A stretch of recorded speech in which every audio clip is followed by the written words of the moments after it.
Okay, so praise the Lord. So itutuloy po natin yung ating pag-aaral this day, and we are now in chapter 8 on the second part of verses 12 to 30. So if you have your Bible, can we all read together as I read it? And so let us come to the Lord, and let us pray that the Lord will speak unto us through His words this day. So it's all about the validity of Jesus' testimony in chapter 8, verses 13 to verse 30. So let me read. Now, when Jesus spoke again to the people, he said, I am the light of the world. Whoever follows me will never walk in darkness, but will have the light of life. The Pharisees challenged him, Here you are, appearing as your own witness. Your testimony is not valid. Jesus answered, Even if I testify on my own behalf, my testimony is valid, for I know where I came from and where I am going out. But you have no idea where I come from and where I am going. You judge my human standards. You judge by human standard. I pass judgment on no one. But if I do judge, my decisions are right because I am not alone. I stand with the Father who sent me. In your own law, it is written that the testimony of two men is valid. I am one who testifies for myself. My other witness is the Father who sent me. Then they asked him, Where is your Father? You do not know me or my Father, Jesus replied. If you knew me, you would know my Father also. He spoke these words while teaching in the temple area near the place where the offerings were put, yet no one sees him because his time had not yet come. Once more, Jesus said to them, I am going away, and you will look for me, and you will die in your sin. Where I go, you cannot come. This made the Jews ask, Will he kill himself? Is that why he says, where I go, you cannot come?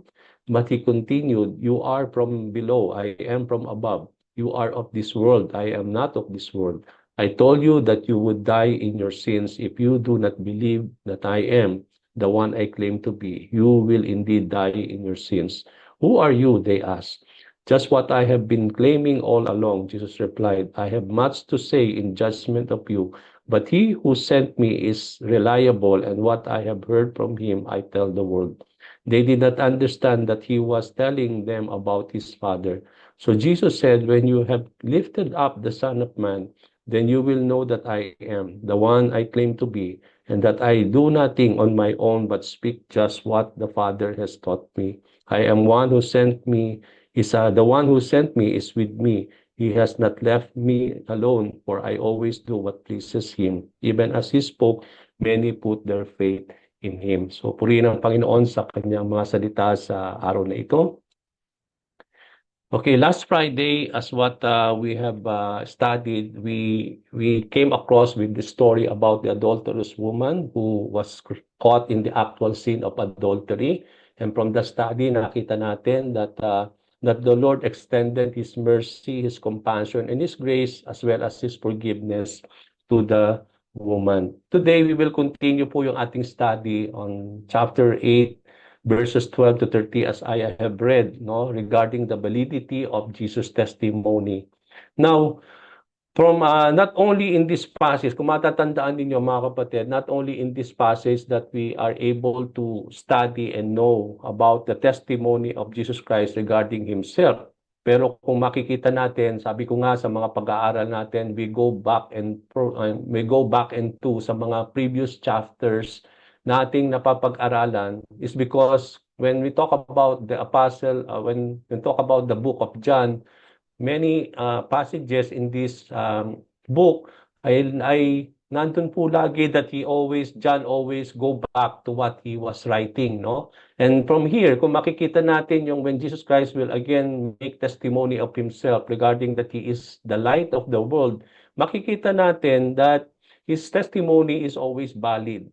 At hindi lang dito sa passage na ito natin nakita na nagbigay ng testimony si Lord patungkol sa Kanya, kundi kung babalikan natin yung ating pag-aaral ng chapter 5 from verses 31 to 45, nakita din natin na not only that this passage would Jesus testified about himself, pero nakita natin dito yung mga testimonies that bear witness to the Lord, no? As what we have learned in that chapter.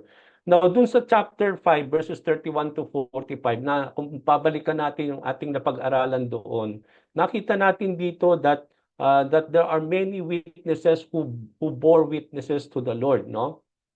Na hindi lang nagte-testify si Jesus Christ patungkol sa kanyang sarili, pero may mga bagay o mga tao na nagpapatunay na talagang valid yung kanyang testimony na kanyang pinoproclaim, no? At nakita natin doon sa passage na iyon sa ating dating pag-aaral that number one that give testimony kay Lord ay si John the Baptist, no? Nakita natin doon that he testified about the truth that Jesus was not only the Lamb of God. Nakita natin, pinapahayag ni John the Baptist na si Jesus ay ang kordero ng Diyos. Ipinapatunayan niya at pinapahayag niya na hindi lamang siya ang Lamb of God, but also in John chapter 1 verse 29 to 34, sinabi doon ni John the Baptist that indeed Jesus Christ is really the Son of God. So, isa sa mga nagbibigay testimony upang maging valid ang testimony ni Lord ay number one is John the Baptist. Pangalawa, nakita natin sa chapter 5 verses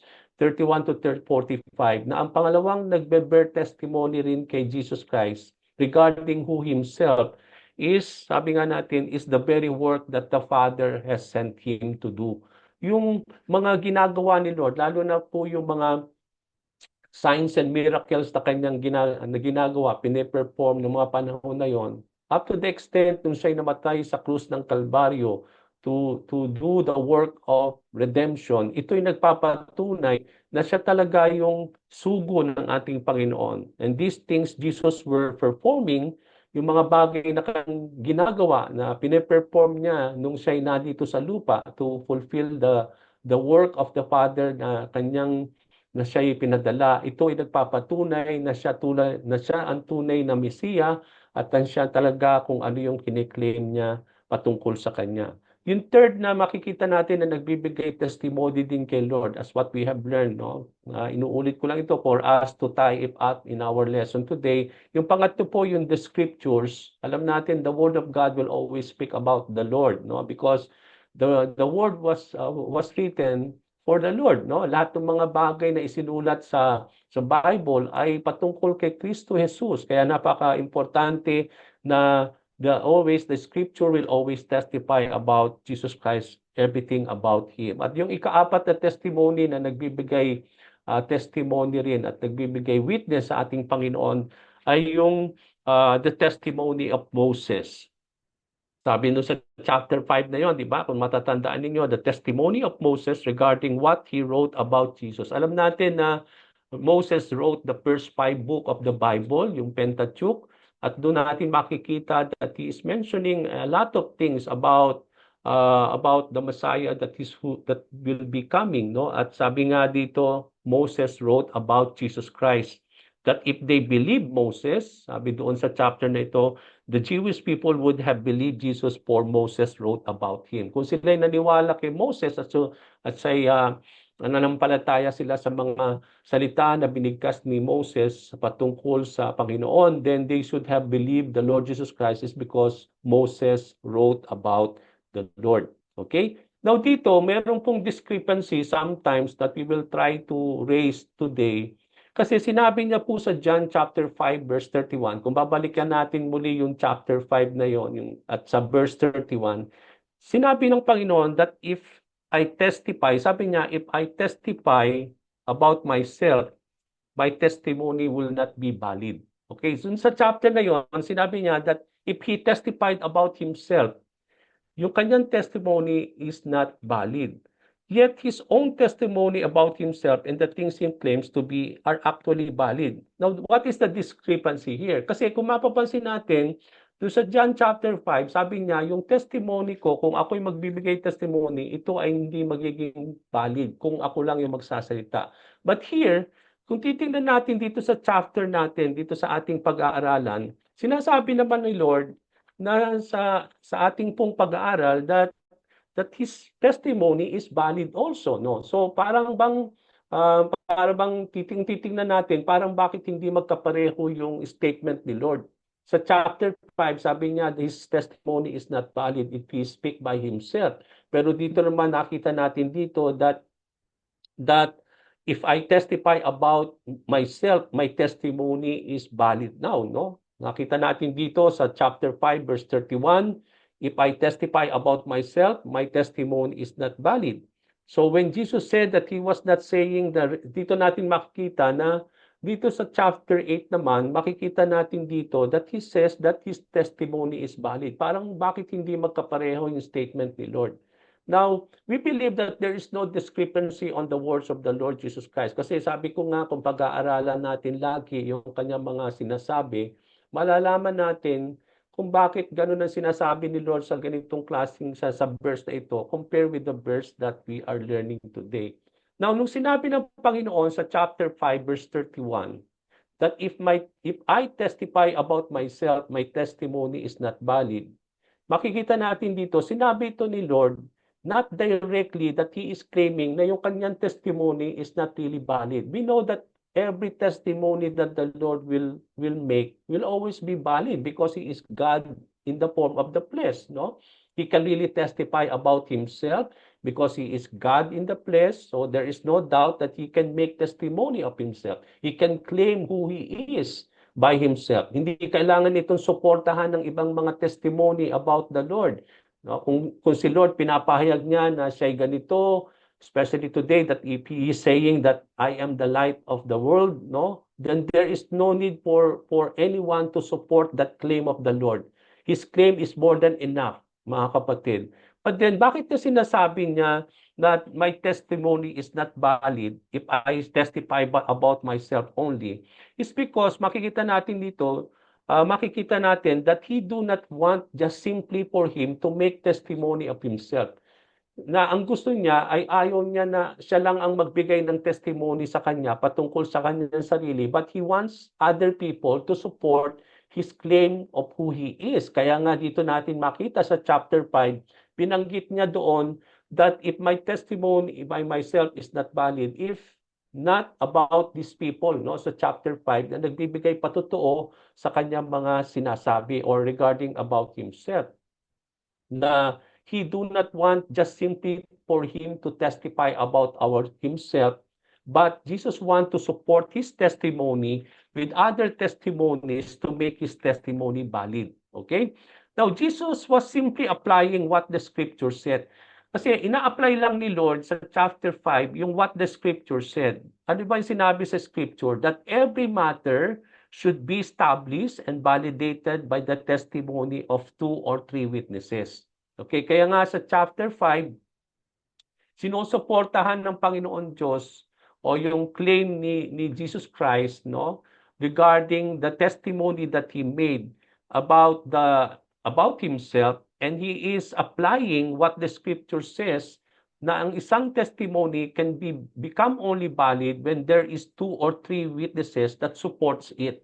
Okay? Kaya nga dito, nakita natin sa chapter 5 na pinatunayan ng Panginoon na valid yung kanyang sinasabi. It's because merong pong mga 2 or 3 witnesses that bear witness of the same thing. At yun nga yung nakita natin, no? Si John the Baptist. Pangalawa, yung work na kanyang ginagawa, bear testimony of the Lord. Yung scriptures, yung salita ng Panginoon ay nagbibigay patotoo sa Panginoon, sa kanyang sinasabi. Ganun din naman si Moses na nagpapahayag dahil si Moses wrote about Jesus Christ. No? Okay, so, but even without other testimony, mga kapatid, Jesus can simply claim anything and his testimony will always be valid. And this is what we could see in our passage today. Na now, Jesus Christ is claiming that he is the light of the world. No? Hindi na kailangan pa ng another testimony to bear witness that he is indeed the light of the world. No? Kaya nga, kung makikita natin dito, for example, kung pangahawakan natin yung mga testimony about the Lord concerning about himself, no, that he is the light of the world, that I am the bread coming from heaven, no, and that I am the life and the resurrection. Kaya kung titingnan natin, kung ito ay hindi valid ang kanyang mga sinasabi o pinoproklima patungkol sa kanya at kailangan to na suportahan pa ng mga other testimony concerning him. Then para bang limited si Lord to proclaim about himself, to disclose everything about himself. Kung ito ay laging nakasalalay na merong isang tao na magpapatotoo na totoo yung kanyang sinasabi regarding himself. Okay? But that is not when it comes to the Lord, he don't need anything about like that, no? Hindi na kailangan, kunyari, kung sasabihin ni Lord that I am the light of the world, kailangan may magpapatunay talaga na talagang siya yung light of the world, no? But then he don't need any other support or other testimony to support yung kanyang claim that he is the light of the world. When Jesus Christ claimed that he is indeed who he is, that is more than enough, mga kapatid. And we don't need to know any other testimony bearing witness to that, no? Because he can claim simply as he want to claim to be. Okay? So hindi na natin kailangan ng ibang mga katunayan para bigyan ng katotohanan yung kanyang pinapahayag, because whenever Jesus Christ will proclaim anything about himself, it will always be valid and true. Okay? Now, what is the concern about Jesus Christ that was being questioned in our chapter today, no? Merong question na nire-raise sa mga Pharisees patungkol sa ating Panginoong Jesucristo dito sa chapter na ito. Kasi makikita natin dito, when Jesus spoke again to the people, sinabi niya sa verse 12, at ito yung challenge ng mga Pharisees. Challenge nila yung claim ni Jesus Christ, so everything about him, no? At sabi nga niya dito sa verse 12, ito yung challenge ng mga Pharisees. Ano yun? Sabi niya, I am the light of the world. Whoever follows me will never walk in darkness but will have the light of life. Okay? So ito yung parang kine-question nila, no? Challenge ng Panginoon. How is it really that Jesus Christ will be the light of the world? Okay? Now, before we go to that thing, makikita natin dito sa claim ni Lord Jesus Christ yung iba't ibang mga katotohanan patungkol sa kanya, no? Regarding this verse 12, that he said, I am the light of the world. Whoever follows me will never walk in darkness, but will have the light of life. Now, ano yung makikita nating mga katotohanan dito sa verse 12, mga kapatid, na nagbibigay testimony kay Lord patungkol sa kanya, no? One of the thing na makikita natin sa verse 12 is that he is the light of the world.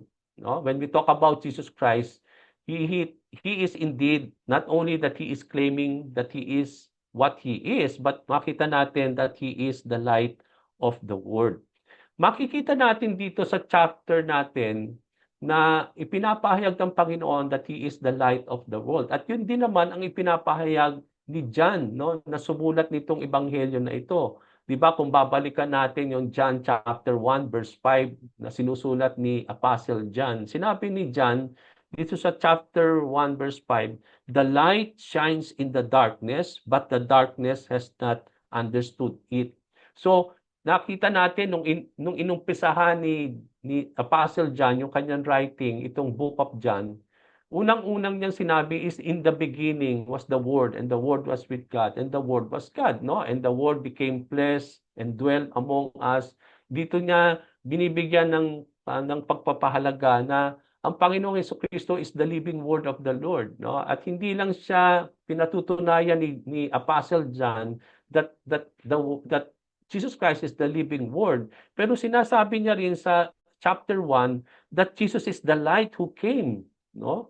That he is indeed the light that shines in the darkness. Sabi niya doon sa verse 5, but darkness has not understand it. Okay? Also in that chapter 1 verse 9, makikita natin dito na when we talk about what Jesus Christ is claiming to be, that he is the light of the world, sinabi ni John, Apostle John sa verse 9 of chapter 1, the true light that gives light to every man was coming into the world. No, na sabi nga niya dito that Jesus is indeed the light that has come. Pinatutunayan niya that indeed Jesus Christ is the light that has come, that will give light to every man, and he is now coming into the world. No, ito yung testimony ni John na pinapahayag niya na siya talaga yung light. And here comes Jesus Christ nga in this chapter that He is claiming that He is the light of the world. Okay? So the first thing that the Lord Jesus Christ is claiming is that He is the light of the world. I am the light of the world. Another thing na makikita natin dito, mga kapatid, sa verse 12, patungkol sa Panginoon is that not only He is the light of the world, but He is the light of life. Siya yung ilaw ng buhay. Okay? Hindi siya lang yung ilaw na magbibigay liwanag sa mundo, sa buong sanlibutan, kundi siya yung liwanag na magbibigay kaliwanagan sa buong sanlibutan, kundi siya yung liwanag ng buhay. Okay? So He is the light of life. Sabi po sa verse 12. Now, John chapter 1 verse 4, ganun din ang ipinapahayag ni John the Apostle na nagsulat ng gospel. Hindi lang niya pinapahayag na Jesus Christ is the light who came that shines in darkness, but then pinapahayag niya rin sa verse 4 of chapter 1 that in Him was life, and that life was the light of men. No, na si Jesus talaga ang ilaw ng tao, ng sanlibutan, no? And that life was in the Lord.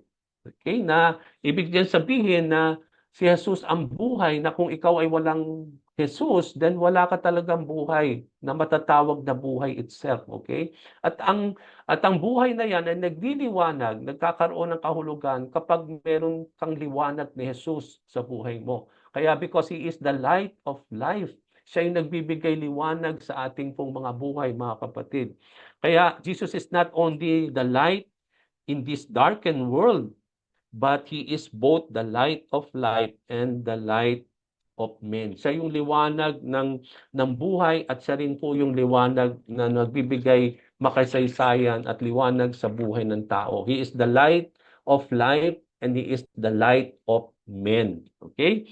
Now, kung pag-aaralan natin yung kine-claim ni Lord na He is the life, that He is the light, siya yung liwanag. Ano ba sinasabi ng Bible when it comes to the light? No? When we talk about light or yung liwanag, kung pag-aaralan natin the scriptures throughout the writing, no? God is always described as a light. Laging dinidescribe ng Panginoon ang kanyang sarili bilang isang liwanag. That indeed God is light. No? Yun yung makikita natin sa napakaraming verses in the Bible that God will always describe Himself as light. No? Sa yung liwanag. Tingnan natin sa Old Testament writing. Sa Isaiah chapter 60 verse 19. Ano sinabi sa ESV, sa English Standard Version? Sabi dito, the sun shall be no more your light by day, nor for brightness shall the moon gives you light, but the Lord will be your everlasting light, and your God will be your glory. Okay, so dito, pinapahayag ni Prophet Isaiah na di ba sa ating buhay ngayon, sa ating generasyon, sa ating pong kinalalagyan dito sa lupa, anong nagsisilbing liwanag sa atin sa araw? No, sa day, it's the sun, isn't it? The sun brightens our day. At kapag namang gabi at ang buwan naman ang nagbibigay liwanag sa atin sa kadiliman, no?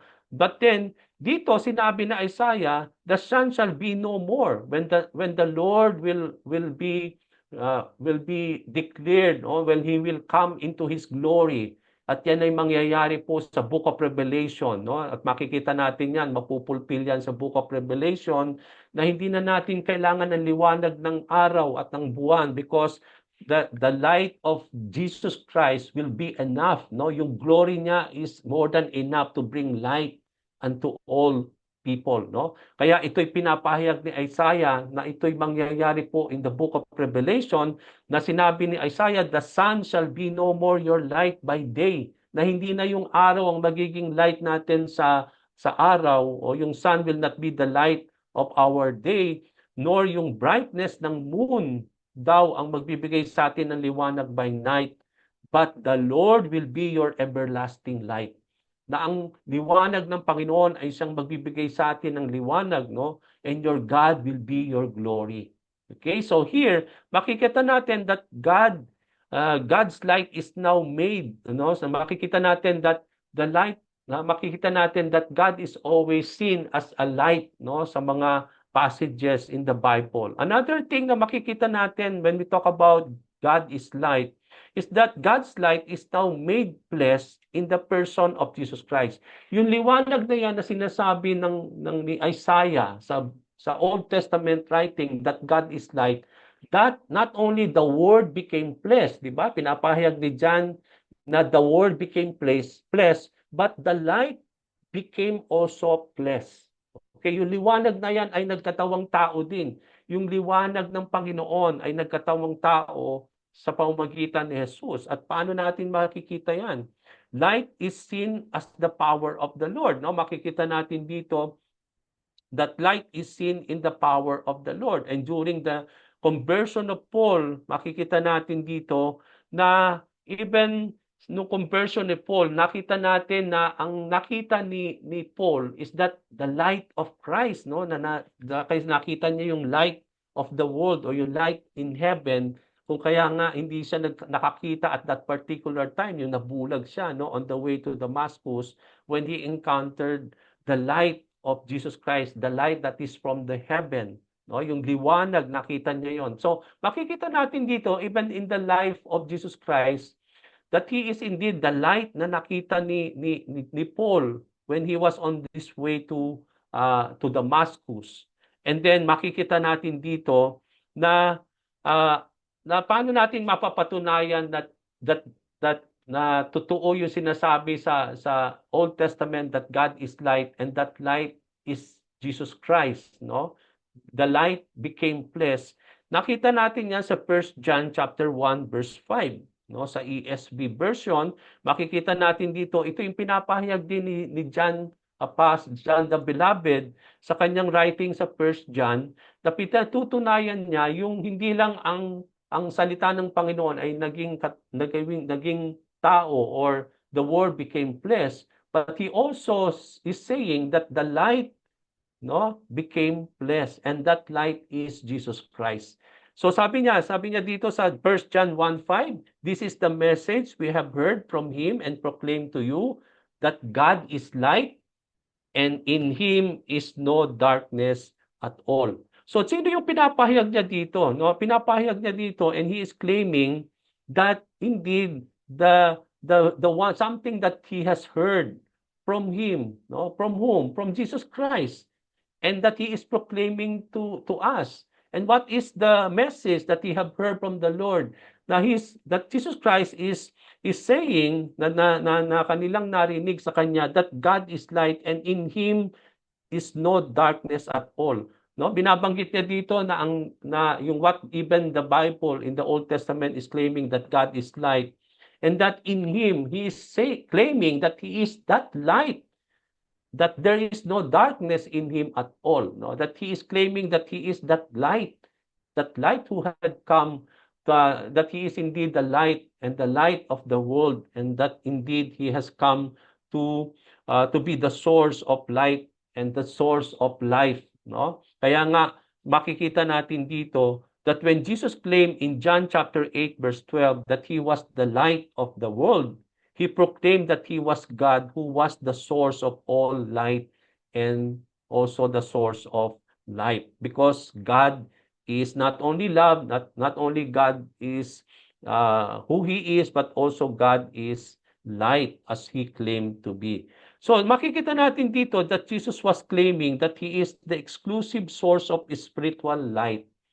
Na if Jesus is the light of men, no, siya rin yung light of life. Siya yung ilaw ng buhay, siya ang ilaw ng sanlibutan, siya yung ilaw ng mga tao. So it means to say, there is no other source of light. No? Wala tayong ibang source of anything when it comes to spiritual light. No? No other source of spiritual truth is available to mankind. No? Ibig sabihin, walang makapagpapaliwanag lalo sa ating mga buhay na ibang source na makapagbibigay kahulugan sa ating mga buhay, na makapagbibigay liwanag sa ating buhay kung wala talaga si Kristo, no? Because there is no other source, no, that will give light to our life, that can give life to the world in this darkened world, but there is only one source of light, and that is Jesus Christ. So when Jesus claimed that He is the light of the world, it speaks and signifies ano yung pinapahayag ni Lord nung sinabi niya that I am the light of the world. Number one, He talks about the light of His truth. Yung light na yan is regarding about His truth. Di ba kapag nalaman natin ang katotohanan, no, ito'y nagpapaalis ng mga bagay na hindi tama, no? So na-enlighten tayo sa mga bagay na kasinungalingan na alam natin ay parang tama pero hindi pala talagang tama 'yon. So when yung kapag ipinapahayag ng Panginoon ang kanyang salita, no, nalalaman natin yung katotohanan at yung katotohanan ang nagpapalaya sa atin, no, from all what is wrong. So yung kanyang word is the source of His light, no? Makikita natin dito that Jesus is the embodiment of the truth, no? And when we talk about truth, the truth is the word of God. The word of God is truth, no? And sabi nga ng Panginoon, if you continue in my word, you will know the truth, and the truth will always set you free. So nagiging ilaw siya talaga, no, sa mga taong hindi alam talaga yung mga kung ano talaga yung tama, no? Kung ano yung mga mali, no? Makikita natin that the light is where we can see that light in His truth, because Jesus Christ says, no, that He is indeed the truth. He is the embodiment of truth. He is the embodiment of the Word of God. Sabi nga, I am the way, the truth, and the life. Sabi ng Panginoon. Siya yung katotohanan. Ay, yung katotohanan na yan ay nagbibigay liwanag sa tao. Napasabi doon, we be made free from all yung mga bagay na hindi tama, no? When we know the truth, it will set us free. So another thing, when we talk about the light of Christ, no, it is not only the light of His truth, but it also, when we talk about He is the light of the Word, no? He is the light when it comes to the Word, no? Because alam natin mga kapatid, ang katotohanan ay nagpapalaya sa atin. Ito ay nagiging ilaw sa ating buhay sa mga bagay na hindi natin alam, no? But at the same time, it is also talking about the light of His Word, no? Yung kanyang mga salita.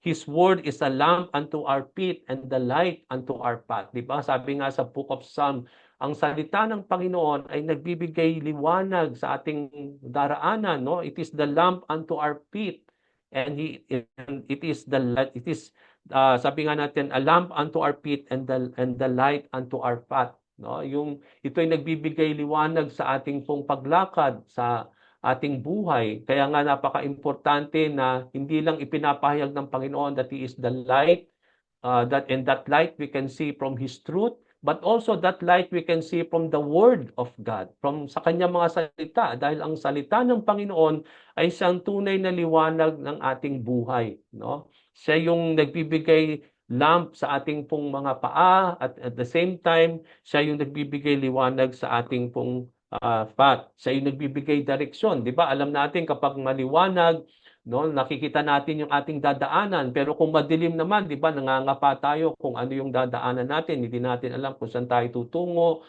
no, na nangangapa tayo sa ating dadaanan kasi madilim.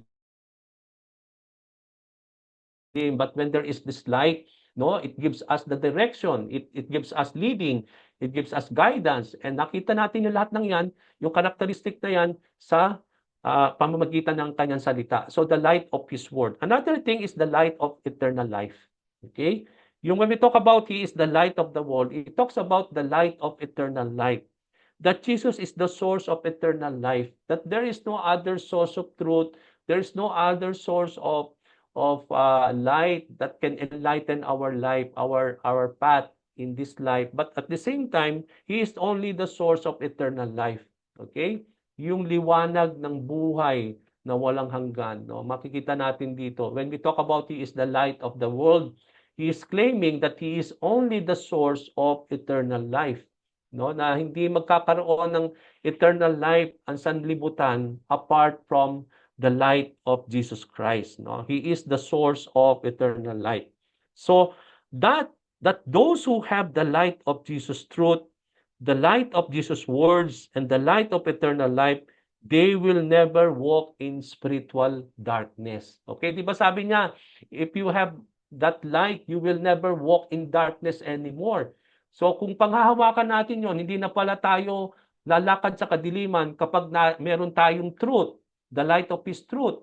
Kapag meron tayong light of His, yung kanyang word, yung kanyang salita, kung tayo may liwanag ng buhay na walang hanggan, hindi na tayo muling mabubuhay at lalakad sa spiritual darkness. Okay? He talk about the spiritual darkness, no? That those who have the light of Jesus Christ will never walk in darkness anymore. Why? Bakit hindi na tayo mamumuhay na muli at lalakad sa kadiliman? Kasi alam na natin yung liwanag ng kanyang katotohanan, yung liwanag ng kanyang mga salita, at liwanag ng buhay na walang hanggan. So kapag meron tayong katotohanan, meron tayong salita ng Panginoon na pinanghahawakan, nandun yung buhay na walang hanggan na tinatamasa natin because He is the life, He is the light of life, okay, that gives life to men, then we will never walk in darkness anymore. Okay? Kaya totoo yung sinasabi niya that we will not walk in darkness anymore. Kung hahayaan natin yung light of His truth upang magliwanag sa atin yung katotohanan, upang magliwanag sa atin ang kanyang mga salita, magliwanag sa atin ang buhay na walang hanggan, then we will never walk in darkness anymore. And that is very true regarding His words. So when Jesus claimed that He is the light of the world, He promised two things. Meron siyang sinabi dito na gagawin niya that when He claimed to be the light of the world. The first thing that when He is claiming, when He said that I am the light of the world, first thing is that, sabi ko nga kanina, His followers will never walk in darkness anymore.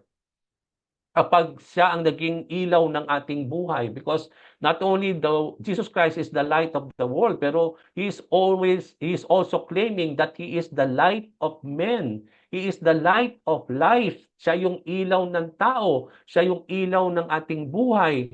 So, ibig sabihin, kung meron tayong ilaw na yan, totoo yung sinasabi niya that His disciples, as His followers, the believers of the Lord will never walk in darkness. Jesus, sabi nga natin, remove us. Diba? Sabi sa salita ng Panginoon, He has removed us from darkness into His marvelous light. Tinanggal na tayo sa kadiliman at tayo ay dinala niya sa kanyang marvelous light. It means to say we are now in the light, no? We are the light. We are now in the light of the Lord, no? Tayo po ay nasa liwanag na. We are now in the light. And as being in the light, mga kapatid, dahil tayo nasa liwanag na at dinala na tayo sa ng Panginoon into His marvelous light, we will never follow the ways of sin and live in the state of continually sinning. Because kung tayo po, when we talk about sin, it always characterizes darkness. Okay? Ito ay nagsasabi na tayo nasa kadiliman. Kaya nga, ito'y nagpapatunay noong mga panahon na tayo nasa kadiliman pa, nandun lagi ang ating buhay ay punong-puno ng mga kasalanan, no? But then sabi dito, God has removed us from darkness and He has placed us into His marvelous light. That now that we are in the light of the Lord, it means to say we don't need to follow sin anymore. Na hindi na tayo dapat mamumuhay sa kasalanan, because kapag namumuhay tayo sa kasalanan, that is, you are living in darkness, isn't it? Kaya nga, kung tayo na siliwanag na, dapat hindi tayo namumuhay sa kadiliman na. And then, how to live in darkness is to sin. Kaya hindi na tayo dapat habitually, hindi na yung habitually that we are sinning upon the Lord or sinning continually against God, because we are now in the light of the Lord. That we will, sabi niya, if we are indeed in the light of the Lord, hindi na tayo maglalakad sa kadiliman. So that gives us a big question mark in our lives, no? Kung tayo nasiliwanag na at patuloy pa rin tayo namumuhay sa kadiliman, then there's something wrong with our lives. Kung patuloy pa rin tayong nagkakasala sa Panginoon, then there is a big question mark whether we are indeed light or we are still living and walking in darkness. Because to walk in darkness is to sin. And that is somehow. But then, sabi ni Lord, that if you have the light of Christ, if it indeed He is your light, then you will never walk in darkness. It means to say, hindi na tayo nagkakasala dapat. Hindi na tayo habitually sinning against the Lord because we are now in the light. No, we are being in the light and we are in the light of Christ. Second thing na sinasabi niya dito when we talk about light of the world, his followers not only will never walk in darkness anymore, but also he's saying that they will reflect the light of light. No, yung para bang magra-radiate sa atin o ire-reflect natin yung liwanag ng buhay. Because Jesus Christ, hindi lang siya yung liwanag ng sanlibutan, kundi siya rin yung liwanag ng buhay. He is the light of life. At sabi ng Panginoon, those who will follow Him will have the light of life. No? Dahil kung nasa atin si Kristo at nagliliwanag siya sa ating buhay, then yung buhay natin ay magliliwanag din. No? At alam natin yon. Jesus is the light of the world and we reflect the light in us when Jesus Christ is prepared as the light of the world. Kung titingnan natin, di ba? Makikita natin yung relationship natin when it comes to Jesus Christ as the light of the world. But makikita natin later on, sinabi din ni Jesus Christ that you are also the light of the world. No? So paano tayo naging light of the world?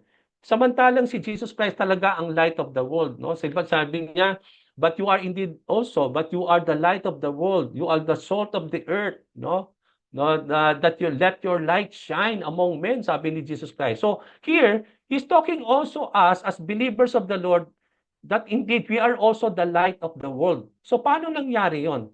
So well, we don't need to yung di tayo malito mga kapatid. Indeed, Jesus Christ is the light of the world. Okay? At tayo rin ay light of the world. Paano nangyari 'yon? Makikita natin yung katotohanan na yan, explanation from the sun and moon. Okay? Di ba ang sun talaga siya yung source of light. Yung moon, wala siyang light by itself. Pero nire-reflect niya yung liwanag ng araw. Kaya in the night, nakikita natin yung nagliliwanag ang buwan. Ganon din naman ang buhay natin. Tayo yung buwan, si Lord yung sun.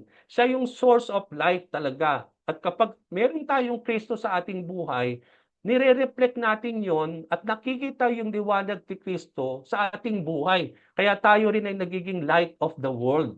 Tayo yung nagiging susi ng liwanag din sa mga taong nasa kadiliman dahil meron tayong Kristo na tunay na liwanag na nasa atin at yung liwanag ni Kristo sa ating buhay, nire-reflect natin. Kaya nakikita yan sa mga bagay na ating ginagawa. Kaya nga sabi ni Jesus Christ, let that light shine and so that people will see your good deeds, your good works, so that they may glorify God in heaven. Isn't it? Kaya nga ibig sabihin na tayo mga followers of Jesus Christ, we reflect the glory of the Lord. We reflect the light of Christ in our lives, no? And just like the moon reflects the light of the sun, we also reflect the light of Christ in us.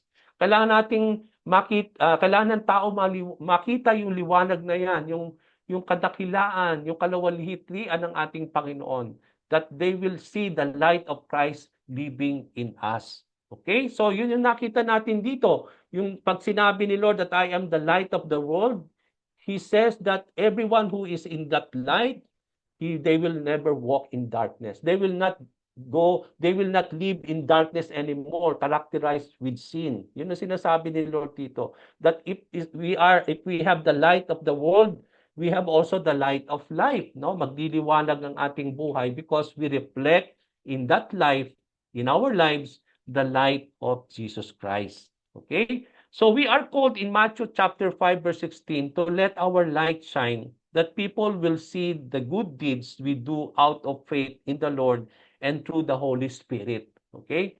And we believe that we have the light of the world in us, who is Jesus Christ, and that's why we can let our light shine among men, no? So that they may see the light of Christ in us, living in us. At paano nila makikita yung light na yan?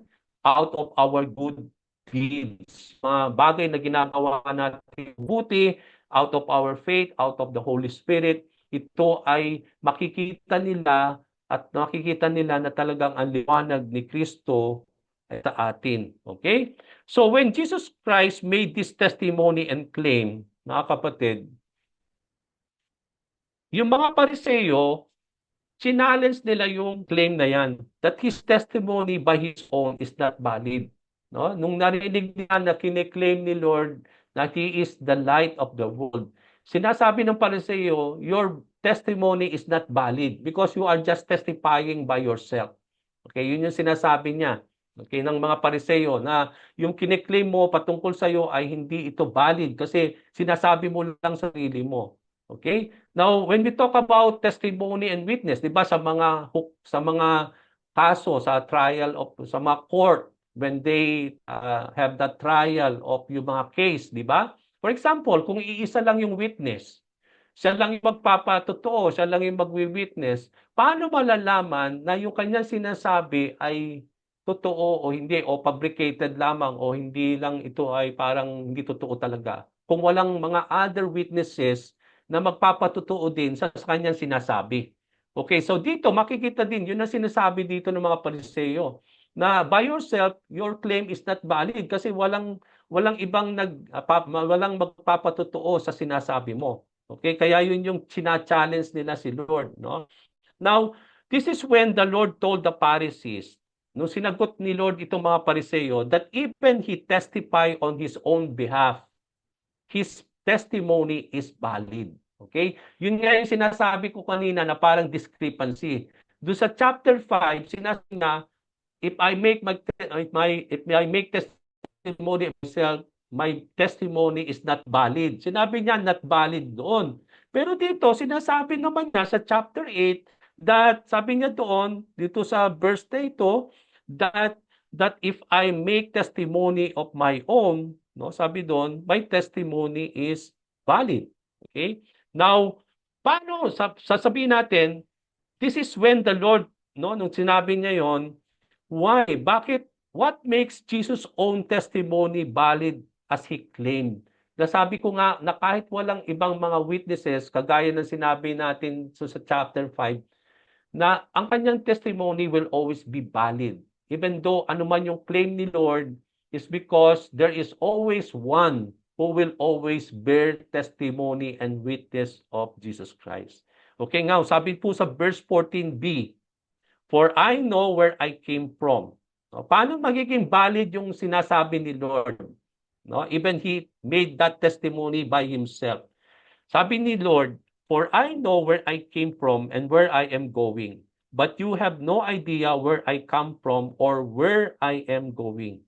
So Jesus came, alam natin where does the Lord came and where he is going back. Alam natin that Jesus came from the Father and he is going back again to the Father after completing the task na ipinadala siya ng ating Diyos Ama sa langit.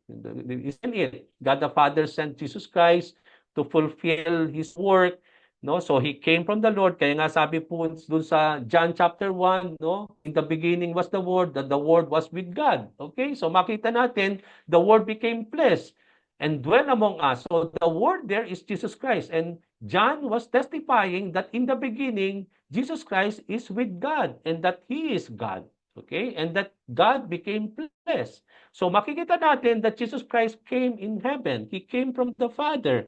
And then here, He is going back to the Father. Isn't it? Even sabi nga ng Panginoon, nung nagpapaalam na siya sa kanyang mga apostles, sa mga disciples niya, that I will not leave you orphan, that I will send the Holy Spirit when I came back to the Father. Isn't it?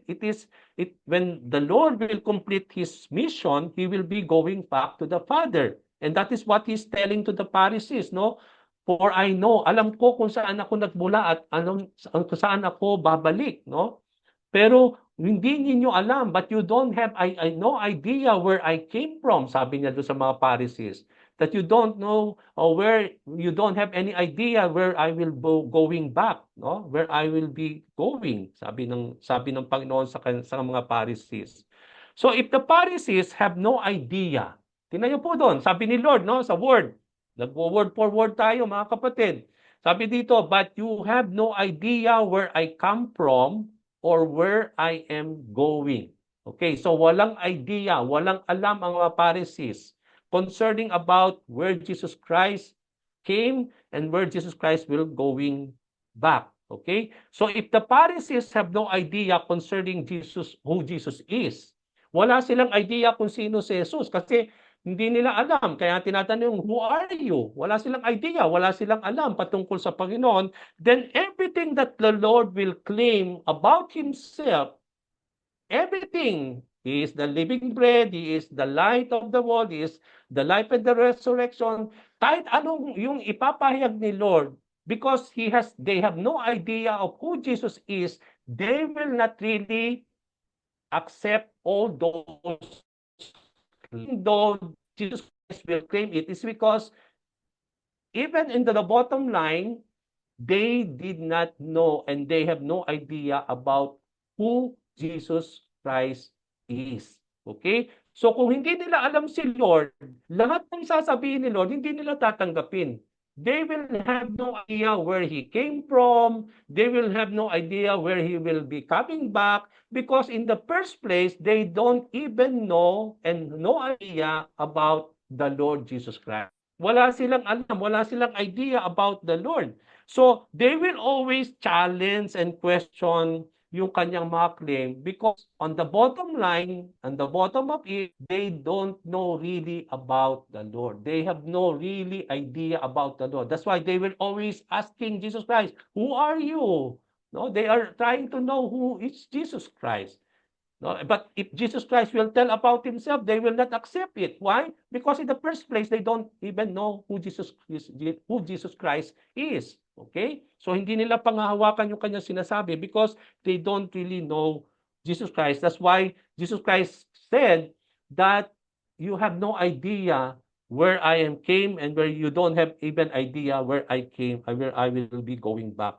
So another reason why they question the testimony of Jesus Christ as being invalid is because the Pharisees judged by human standards and they pass judgment always to anyone. Okay? So dito natin makikita na they always pass judgment and they do that judgment out of human standards. No? But Jesus was simply saying that their human judgment and decision are just by their own only. No? So sa kanila, yung mga Pariseo, kapag sila ay huhusga, it will always be based upon their self-righteousness. No? It is always based on their own judgment and their own decision, based on their own self-righteousness. No, their judgment reveals that it is not valid because no one stands with them, nor there are no other witnesses or testimonies to validate or prove that what they are proclaiming, that their judgment are really true. Okay, so dito, binabalik ni Lord yung question na yon sa kanila. No? You are trying to say to me that my claim is not valid, but try to see yourself. Sinasabi ni Lord sa mga Pariseo, you are judging people, you are passing judgment to anyone. Okay, paano malalaman na yung mga judgment ninyo ay totoo din and valid if you are just doing it by yourself? Sabi ng Panginoon sa kanila, you are just passing judgment based on human standards or based on human judgment. And there is no one to stand with you to bear testimony of your judgment na totoo yung mga judgment ninyo. No? That you are passing judgment to anyone. But how true is it na yung mga decision ninyo, yung judgment ninyo are valid if there is no other witnesses or testimonies to validate or to prove that your judgment are really true and just. Okay? So parang binabalik ni Lord itong question na ito. No? Sila ngayon ang sina-challenge ni Lord. So the Pharisees accused Jesus Christ of making His own testimony, making it invalid. But they themselves, here makikita natin, they themselves were the same thing. They don't have any other testimony to validate also their claim, their judgment, mga kapatid. So kung inaakusuhan nila ang Panginoon making testimony by Himself alone and it becomes invalid, then the same thing when it comes to the Pharisees. Their statement, their testimony, their judgment, because it is based on their own, it is also become invalid. Okay? It becomes also invalid of what they are claiming. So they were simply accusing Jesus Christ and passing judgment upon Him without having right idea or knowledge or concerning about the Lord. This makes their claim also invalid. Okay, kunsari ako yung judge, maghuhusga ako sa isang tao, pero hindi ko naman alam yung tao kung sino siya. So magiging invalid din yung aking judgment, isn't it? No? So ito, this Pharisees is telling that your testimony is not valid. Yun ang sinasabi nila. Na yung sinasabi mo ay hindi totoo, hindi valid. Pero paano mo sasabi na hindi totoo at valid yung sinasabi nila, samantalang ito mga Pariseo, hindi naman nila talaga alam si Lord. So how does it be? No, hindi po pwedeng ganoon. Para bang kung ako nga yung judge tapos huhusgahan ko yung isa sa inyo at hindi ko naman kakilala kayo, paano ako maghuhusga? But then here comes the Pharisees, sinuhusgahan nila si Lord na sinasabi nila na lahat ng sinasabi niya ay valid, samantalang hindi naman talaga nila alam talaga, and they have no really idea who Jesus Christ was at that particular time. Okay? So, but does the testimony of Jesus by his own make it invalid? No. Because, sinasabi ni Lord, hindi dahil ako'y nagsasalita by myself, no, my testimony becomes invalid. Because there is someone, sabi ni Lord, there is someone who bear testimony of me always. Kaya nagiging valid ang salita ng Panginoon even without any other testimony. Because deep inside the Lord, there is someone who always bear testimony of Him. At sino yon? Nakita natin sa verse 16. Sabi doon, unlike the Pharisees, their judgment is by human standard, and no one stands with them to bear witness of them. Yet Jesus Christ claimed that his judgment are right because he was not alone. He stand with the Father who sent him. So the Father is not standing with the Lord.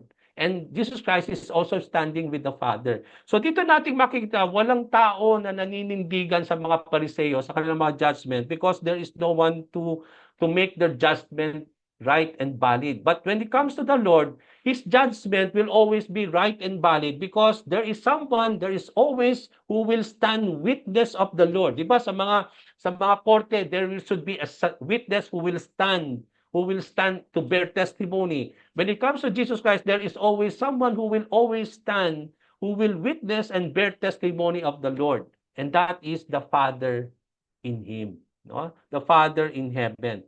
Sabi nga niya din sa verse 17 and 18, in your own law, it is written that the testimony of two men is valid. So, ina-apply niya dito yung verse na yan. I am one who testify for myself. So, kailangan daw dalawang testimony to make something valid. There should be two. And then Jesus Christ says, yes, that is true. One is me, and then the other witness is my Father who sent me. Okay, so he's telling that there is also two who is bearing testimony of him. It means to say, he has the authority to make testimony of himself. Kasi kung wala siyang authority and right to testify about himself, he cannot be included as a witness. Pero sinabi nga sa Bible, no, there should be two witnesses to be established. So here, Jesus Christ is claiming that I am the one. It means to say he have all the right to claim the authority to testify about himself. At kanyang testimony, even though he will testify about himself, it will always be valid because he is God himself. Okay? Another thing who will bear testimony of him is the Father. So from the words of Jesus Christ, mga kapatid, makikita natin dito, his testimony about himself is not invalid because he was not alone who testified, but the Father who sent him bears witness of the Lord's testimony and claim. So why Jesus' testimony by his own is valid? Because in reality, bakit masasabi natin na valid lagi ang claim ni Lord? Because sabi nga sa Bible, sine-claim ni Jesus Christ, Jesus, I and the Father are one. Okay, so dito makita natin that Jesus is not alone in everything.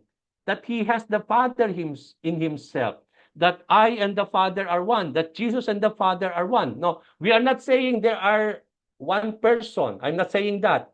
We know that there are three persons in one God. But in everything, we can see that God is one, but it is in three persons: God the Father, God the Son, God the Holy Spirit. No? They are not three gods. No, hindi sinasabi dito that there are three gods, but they are one God in three person. So ano sinasabi nito? Itong three person in there is three person in one God. So the testimony of Jesus is the same testimony of the Father, but also it is also the testimony of the Holy Spirit because they are all in one God. So hindi pwede yung testimony ni Jesus Christ ay kakaiba sa testimony ni Father at testimony ng Holy Spirit. That when the Holy Spirit will testify about the Father and and Jesus Christ, it will be the same testimony of the Father and Jesus Christ. If the Father will testify about the Holy Spirit and He will testify about His Son Jesus Christ, ganun din ang ipapahayag ng Banal na Espiritu at ng Panginoon. If Jesus Christ will bear testimony of the Father, He will bear testimony of the Holy Spirit, yun din yung testimony ng Father at ng Holy Spirit. Okay, because there is oneness in Godhead. Okay? So when Jesus Christ will claim who He is, yun din ang ipapahayag ng Banal na Espiritu. Yun din yung ipapahayag ng Panginoong Diyos Ama. It's because they are one God. No? There are three persons in one God. So kaya nga valid lagi ang statement, valid lagi ang testimony because He is not by Himself, because He has even the Holy Spirit in Him and even the Father in Him. We know that the Holy Spirit is the Spirit of Christ, no? No, and the Holy Spirit is the Spirit of God. Okay, so makikita natin dito that when it comes to the Lord Jesus Christ, the Father and the Holy Spirit is upon Him. No? That He is not bearing witness by Himself, but the Holy Spirit and the Father will always bear testimony of who He is, especially of His claim. So although the Pharisees saw Jesus Christ's testimony invalid as being alone, no? Kasi nakikita nila na iisa lang si Lord, walang nagbe-bear testimony, walang nag-i-stand to witness upon Himself. Pero in reality, they do not have no idea that the Father is in Him. Yet in reality, He is not alone, but He has the testimony of the Father and even the testimony of the Holy Spirit in Him because He is God in the flesh. Okay? So when Jesus claimed that His Father who sent Him bear testimony or bear witness of Him, the Pharisee asked, no? So nung sinasabi niya, hindi ako nag-iisa. My Father bear testimony. I am the one. First is me, and then the second is my Father my Father bear testimony of me. It's because sabi doon, there should be two witnesses to make a statement valid. Kaya sinasabi ngayon, they cannot accept that, no? Kaya if they have no idea about Jesus Christ, then the Pharisee also will have no idea who is the Father that he is telling here. No? Kaya tinanong nila, yung Pariseo, tinanong nila, where is your Father? No? Where is your Father? Because Jesus Christ is saying that my Father is bearing testimony of me. Ngayon, ang tanong ng mga Pharisees, where is your Father? So Jesus said that they do not know Him or His Father. Kaya sinagot ni Lord, if you don't know me, you will not even know even my Father because you don't know me. Kayo, babalik na naman tayo doon sa question, no? If the Pharisees have no idea about the Lord, everything about Him will not be valid, no? And they will not be accepted by the Pharisees. So here, kaya nga sinabi ni Lord, if you don't know me, then you will not know the Father. If the religious leaders know Jesus Christ, then they would have known the Father. Kaya nga sinasabi ni Lord, kung kakilala ninyo, malalaman din ninyo ang Diyos Ama. Okay? Diba natatandaan natin, no? Show us the Father, sabi ng isang disciple of Jesus Christ. No, Philip, you have been with me for so many years. If you have known me, you have known the Father. Okay, isn't it? So if you have come to know Christ in your life, mga kapatid, you have come to know the Father also. Okay? So kung nakita natin, naranasan natin, na-experience natin si Christ sa ating buhay, then you have come to know, experience the Father in your life as well. Okay? Because Jesus Christ came to reveal the Father to us. And because the Father and Him are one. So Jesus said that they do not know the Father is because they do not know the Lord. So why the Pharisees do not know the Father and where is the Father? Bakit dito, nagtataka tayo, mga Pariseo sila, no? Nagtuturo sila ng scripture. Samantalang hindi nila alam kung sino yung tinutukoy na ama ni Jesus Christ. At hindi rin nila alam kung saan itong ama na ito. Where is this Father that Jesus Christ is telling? Okay. So what does this tells you and me, mga kapatid? That even these Pharisees, even they know about the scriptures, but they don't really know the God that they have come to know. Because if they know this God that they believe in the scriptures, then they may know also the Father that the Lord Jesus Christ is telling. Because that God is also the Father that Jesus Christ is claiming. No? At kasi kung hindi nila alam yung Diyos na yon, so hindi nila talaga alam totally, na hindi nila tatanggapin talaga na yung Father na tinutukoy ni Jesus Christ dito ay yung the same God that they have come to believe in the scripture.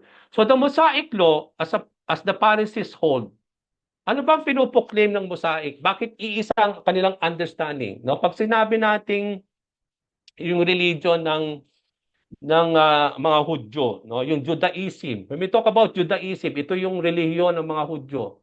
Now, what does Judaism says based on the Mosaic law? Di ba pinapahayag sa Mosaic law, sa Old Testament writing, no? Ipinahayag ng Panginoon at yun ang kanilang pinanghahawakan, mga kapatid, that the Lord God is one. Okay? 'Di ba? Yun ang pinapahayag sa Mosaic law. Ito yung pinanghawakan ng mga Pariseo kasi yun ang sinabi sa law ni Moses na ibinigay ng Panginoon kay Moses that the Lord God is one. Okay, iisa lang ang Diyos. Kaya yung Judaism, they believe on monotony. It talks about only one God, no? Hindi kagaya ng ibang mga relihiyon na maraming mga gods o maraming Diyos. Pero pagdating sa Judaism, iisa lang ang Diyos. They believe only on one God. Okay? And that God is what they know in the Mosaic law. Yung pinahayag ni Moses, yun yung kanilang pinaniniwalaan na Diyos. So although in the Old Testament, there is the existence of God, no? Yeah, totoo naman talaga na God is one. Kasi yun din naman yung paniniwala natin that God is not three gods.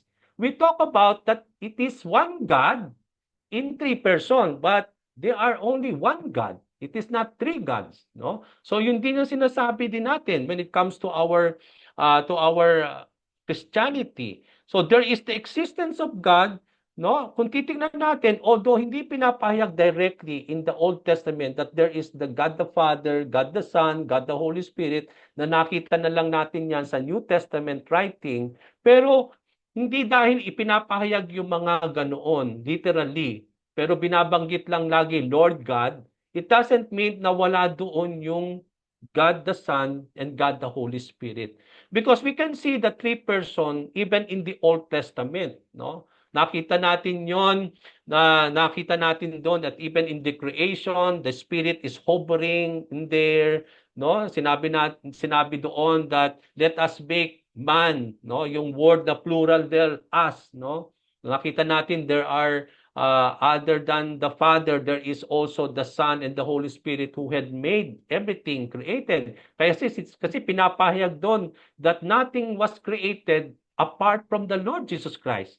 So it means to say, hindi lang yung God na yon ang nag-create, kundi nandun yung tatlong persona in that creation.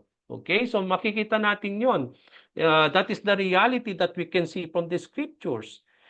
They do not have the same idea that we believe that the one God that we believe are in three persons, the Father, the Son, and the Holy Spirit. So when Jesus will repair the name Father, kapag babanggitin na ni Lord itong Father, they will really don't know who is this Father that he is saying, that he is calling.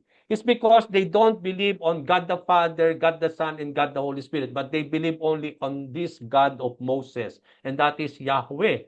Okay, so kung hindi nila alam si Lord, hindi rin nila alam kung sino yung Ama na tinutukoy dito ni Lord. So the religious leaders do not know whom he was referring to because for them, God is God and there is no such thing as God the Father. Sa kanila, God lang yon. Hindi siya God the Father because that's their understanding of the scripture. No? Wala silang God the Father, God the Son, God the Holy Spirit the way we understood today. But for them, they believe on only there is one God and this God is just one.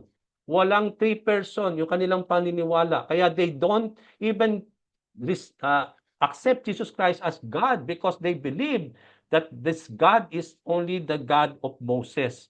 Okay? Yung Yahweh na kanilang nalaman sa Mosaic law. So this is the reason why they always ask Jesus, who is your father? Because they don't know really indeed who is the father that he is claiming, that he is calling. For Jews, there is only one father they know, and that is Abraham. Sa kanila, kapag they use the word father, he's not referring to God. They always use father to Abraham, that we are the children of Abraham, that Abraham is our father. So sa kanila, yung father, hindi ang Diyos, kundi si Abraham, kasi sila'y nagmula kay Abraham. They are children of Abraham. That's why for them, when they talk about father, they refer it to Abraham. But they don't refer father when it comes to God. Okay? So yun yung makikita natin dito from the lives of the Pharisees. Okay?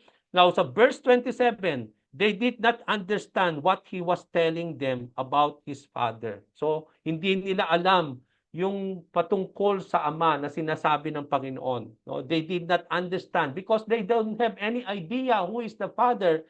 It proves that they don't know regarding the Father, the truth that the Father is God Himself. Okay? So makita natin dito. So in this passage, mga kapatid, we can see the similarity of chapter 8 verses 21 to 22 with chapter 7 verses 33 to 36. Okay, babalik na naman tayo, di ba? Makita natin may similarity na sinasabi dito yung chapter 8 sa chapter 7. At ano yung similarity? No? It conveys the similarity that where Jesus Christ was going, the Jews cannot come and follow. Inulit na naman ito ni Lord dito sa chapter 8. Diba sinabi na niya yan sa chapter 7, ganun din inulit na naman ni Lord that where I am going, you cannot come and you cannot follow. They will look for Jesus Christ but they will not find Him, and where He is, they cannot come and follow Him. No? Sinabi na niya yan sa chapter 7 verses 33 to 36 na sinabi din niya na naman sa chapter 8 verse 21 to 22. So this gives confusion ngayon na naman sa mga Hudyo, no? Na nung sinabi niya na yon, is the Lord going into another place, 'di ba? Yun yung sinabi niya doon sa chapter 7, ang sabi ng mga religious leaders, bakit aalis ba siya dito sa Jerusalem at pupunta siya sa ibang lugar? Or to extent that they thought dito sa chapter 8, kanilang pagkakaintindi na sinasabi ni Lord is that he will die or that he will kill himself. Yun para bang kaya sinasabi nila dito, what does he refer? He's trying to kill himself kasi sa kanila death only is something you cannot follow, that you cannot go. 'Di ba? Kapag isang tao ay namatay, hindi mo na siya pwedeng sundan, or you cannot also come to where he is because he died, no? That is only death. So sa kanila, ang pananaw nila doon sa sinasabi ni Lord that from where I came, you cannot follow, and where I go, you cannot come and follow me. He's thinking that Jesus Christ will kill himself. No, yung papatayin niya yung kanyang sarili, that no one can follow a dead person, and that is what their understanding of it. Kaya nga binanggit dun sa verse na yon, that explains bakit ganun yung terminology ng mga tao. Because when a person die, you cannot come to where he is and you cannot follow that person. Kaya sa kanila, death yung sinutukoy ni Lord doon. So another reason why the Pharisees could not accept and claim the testimony of Jesus is because Jesus is not of this world. Kaya nga sinasabi ni Lord, you will not always accept my testimony and it will not be valid to you because I am not of the world. You are of this world and you judge by human standard, by your own. But you cannot judge pass judgment on me because I am not of the world. You are below, I am above. Okay, so sinasabi ni Lord dito, talagang hindi talaga tatanggapin ng mga Pariseyo yung claim ni Lord because they are of this world, but Jesus Christ is not of this world. The Jews are from below and they are of this world, but Jesus Christ is above, and that it's indeed He is in He came from heaven. So this tells us that the person of this world, whose life is based on this earth, will never understood the things when it comes to God in heaven. So ang sinasabi dito ni Lord, kung i-apply natin to sa ating time today, kung ang isang tao, he is living in this world and his life is always governing by this world, they will not really know everything about God. They will not really know everything about heaven. Okay? Kaya nga, because they are of this world, they will not really understand Jesus Christ. They will not really understand the Father. They will not really understand about the Bible because they are of this world. Yung mga tao, kapag namumuhay ka sa standard, sa pattern ng mundo, kahit anong gawin ng taong yun, no, they will not really understand the things of God, the deep things of God. It's because their lives are in this world, no? And these are, makikita natin, these are two different dimensions. So this tells us that the person of this world will not really believe the things of heaven or the deep things of God. And this contribute why the Jews and the religious leaders do not believe Jesus' testimony and claim.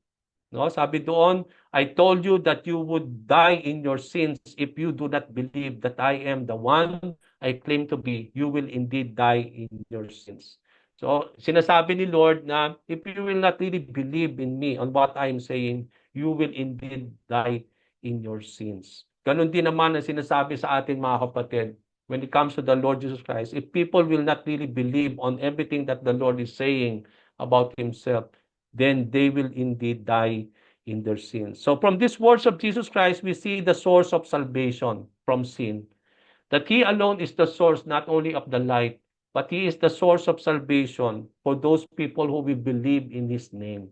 Okay? Because if people will not believe in the Lord, they will also die in their sin. But Jesus Christ came to save us from our sins. So, the religious leader continued to demand Jesus of who He is. Now, who are you? Sabi niya. Huh? But when Jesus will disclose of them who He is, they will not accept and believe. Why? Bakit kailangan pa nilang magtanong kung hindi naman pala nila tatanggapin yung mga bagay na i-disclose ng Panginoon patungkol sa kanyang salita? Jesus said that He has never been disclosing Himself many times. No? Kaya nga, sabi niya, who are you? Sinabi, many times I disclose already about me to you, no? Pinapahayag ko na yung sarili sa inyo, no? Patungkol sa akin. But still, you are not believing and accepting it. No? Kaya nga, makikita natin dito, I have much to say in judgment of you, but He who sent me is reliable, and what I have heard from Him, I am telling to the world. And that is what makes Jesus valid. Yung testimony niya will always be valid is because what He is saying about Himself is also the things that the Father is saying. Okay? So dito natin makita dito. Now, as I will be ending mga kapatid, another witness that would testify about the Lord. And there is this claim that that it will be always stand in testimony of the Lord. Hindi lang yung Diyos Ama, but also in verse 28, ano sinabi ni Lord? When you have lifted up the Son of Man, then you will know that I am the one I claim to be, and that I do nothing by my own, but speak just what the Father has taught me. So lahat-lahat, maniniwala sila sa Panginoon, maniniwala sa kanila sa sinasabi niya patungkol sa Ama, lahat ng kanyang sinasabi ay magiging maliwanag kapag nakita daw nila si Jesus, the Son of Man being lifted up. Now, what is it that the Lord is saying here? He's talking about when the Lord will be lifted up, when He will be nailed on the cross, when people will see Him lifted up on that cross.